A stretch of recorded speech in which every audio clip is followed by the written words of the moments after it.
उस्मानाबाद मधल्या असणाऱ्या सभेची व्यथा ही मला असताना कळली। काल संध्याकाळी परवानगी दिली आणि त्याच्यामुळे ना उस्मानाबाद ना सोलापूरला छत टाकता आलं अशी असणारी परिस्थिती आहे। उमेदवारांच्या वतीने मी आपल्या सगळ्यांच्या असणारे या ठिकाणी दिलगिरी व्यक्त करतो।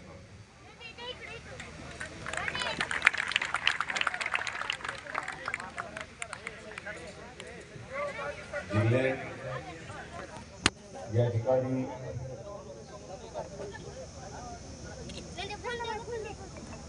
अनिल जाधव, प्रवीण रणबागुल, जिल्ह्याचे अध्यक्ष बी.डी. शिंदे, महिला अध्यक्ष अनुराधाताई लोखंडे आणि उपस्थित सर्व जिल्हा कमिटी बंधूंना बघेल।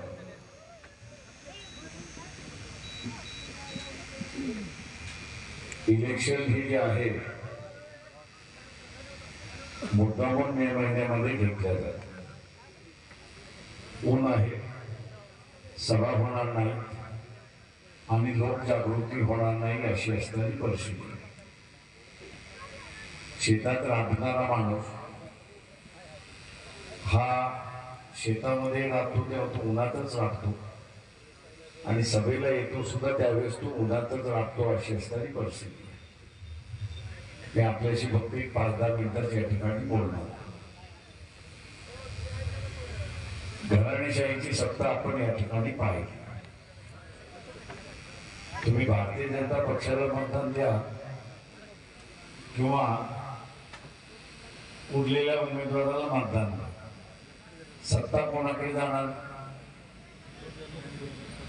सत्ता कोणाकडे जाणार? घराणेशाही। ही आता महाराष्ट्रामधली व्यथा झाली असे मी त्या ठिकाणी। महाराष्ट्राचा विकास होत नाही याचं कारण की सत्ता ही कुटुंबामध्ये आहे। आपण काम केलं काही न केलं काही, राजकीय पक्ष आपण असं ताब्यात घेतले। काँग्रेसही ताब्यात आहे, भारतीय जनता पक्षही ताब्यात आहे आणि शिवसेना सुद्धा ताब्यात।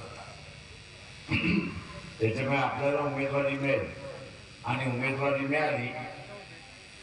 मिळाली की कोणतरी आपल्याच कुटुंबातून जिंकून येईल। 5 वर्ष मिळून खायचं अशी असणारी परिस्थिती आहे। लोकांना पाणी मिळालं काय आणि ना मिळालं काही अशी असणारी परिस्थिती। मित्रो, उस्मानाबाद हा जसं म्हटला तर एक दुष्काळी जिल्हा, पावसाचा असणारा अवक्षणचा असणारा जिल्हा असं त्या ठिकाणी म्हटलं जातं। वस्तुस्थिती आहे, नाकारण्यात काहीच नाही। पण उजनीचं पाणी येईल असं मी गेली 10 वर्ष आहे आणि आपण बघत असाल की उजनीचं पाणी हे खाली बिजापूरला जातं, बिजापूरवरून खाली जातं, खालून त्याच्या खाली जातं, आंध्रामध्ये जातं आणि आपल्या लक्षात येतं की पावसाळ्याच्या कालावधीमध्ये मग ती कृष्णा असेल, कृष्णा नदी जी सातारा सांगलीतून जाते किंवा ही भीमा असेल, या खाली दोन एकत्र होतात, संगम आहे त्यांचा। खालची धरणातलं पाणी फुल झालं म्हणून इथलं धरण सोडायचं आणि आपण बघत असाल की आता सांगली शहरामध्ये म्हणजे कृष्णेचा असणारा जो फुटवटा आहे तो पूर्णपणे सांगली शहर बुडवतो अशी असणारी परिस्थिती आहे।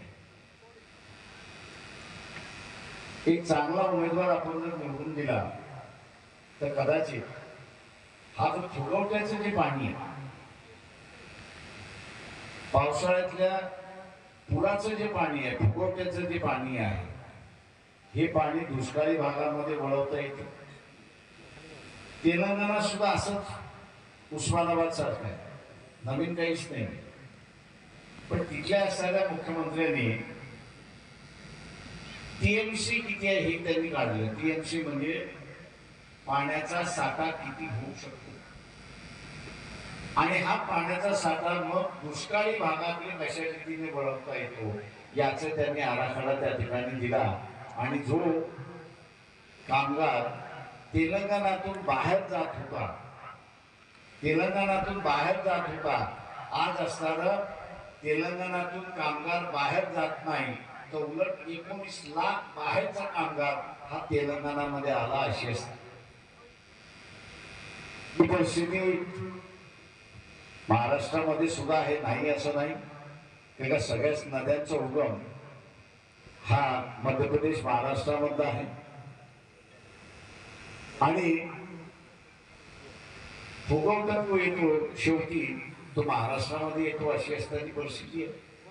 पण हे जे कुटुंबशाहीचं जे सरकार आहे त्यांना असं वाटतं की आपण राजकीय पक्ष हातात घेतले, लोकांचे प्रश्न सोडवले न सोडवले तरी चालतील आणि म्हणून सुटले तर सुटले, नाही सुटले तर नाही सुटले, इलेक्शन आलं 5 वर्षानंतर कोणाला नाही कोणाला तरी मतदान देतील, एक तर ह्याला देतील किंवा आपल्याला देतील, सत्ता आपल्या घरातच राहील अशी असणारी परिस्थिती आहे।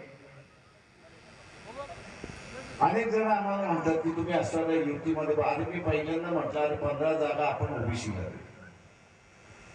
त्याच्यातला असताना दुसऱ्या जागा ज्या आहेत घराणेशाहीच्या उमेदवाराला द्यायचं नाही, सत्तेचं सार्वत्रिकरण झालं पाहिजे, उमेदवारीचं सार्वत्रिकरण झालं पाहिजे आणि उमेदवारीचं सार्वत्रिकरण झालं आपण एक लक्षात घ्या की मग घराणेशाही म्हणून त्याला मतदान मागावं लागत नाही, तर मी काम काय केलं आणि काय करणार याच्यावरती त्याला असताना मत मागावं लागतं आणि मग इथला असताना बेरोजगारीचा प्रश्न सुटू शकतो हे आपण लक्षात। मग हा बेरोजगारीचा प्रश्न सुटू शकतो, हाताला काम त्या ठिकाणी मिळू शकतं। माझं आव्हान आहे आपल्या सगळ्यांना या ठिकाणी की उद्धव सेनेला मत म्हणजे बीजेपीला मत,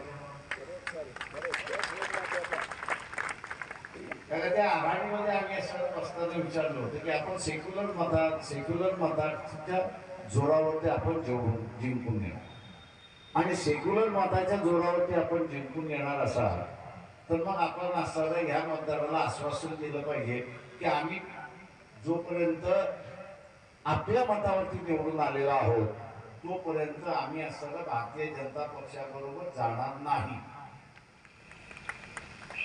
येऊन द्यायला कोण तयार नव्हतं, तर या ठिकाणी शिवसेनात येऊन द्यायला तयार नव्हते। असं कोण लिहून देतं का? तर म्हटलं असं कोण लिहून देत नाही, फक्त शब्द द्यायचा आहे की आम्ही असणाऱ्या सेक्युलर मतावरती निवडून आलो म्हणून आम्ही सेक्युलर राहू आणि 5 वर्ष भारतीय जनता पक्षाबरोबर कुठलाही घरोबा करणार नाही, हा त्याच्यातला असणारा भाग आहे। माझा इथल्या असणाऱ्या मुस्लिम समाजाला आव्हान आहे, मुस्लिम समाजाला असणारा आव्हान आहे, या ठिकाणी औरंगजेबच्या असणारा स्टेटस ठेवल्यानंतर इथल्या मुस्लिम पोरांवरती केसेस झाल्या होते की नाही ते झाल्या आणि आज ते सोडवण्यासाठी इथे असणारा काँग्रेसवाले आले, उद्धव ठाकरेवाले आले की वंचित बहुजन आघाडी तुम्हाला सोडवण्यासाठी आली आणि परिस्थिती बांधण्यासाठी आली। भाई इतना याद रखो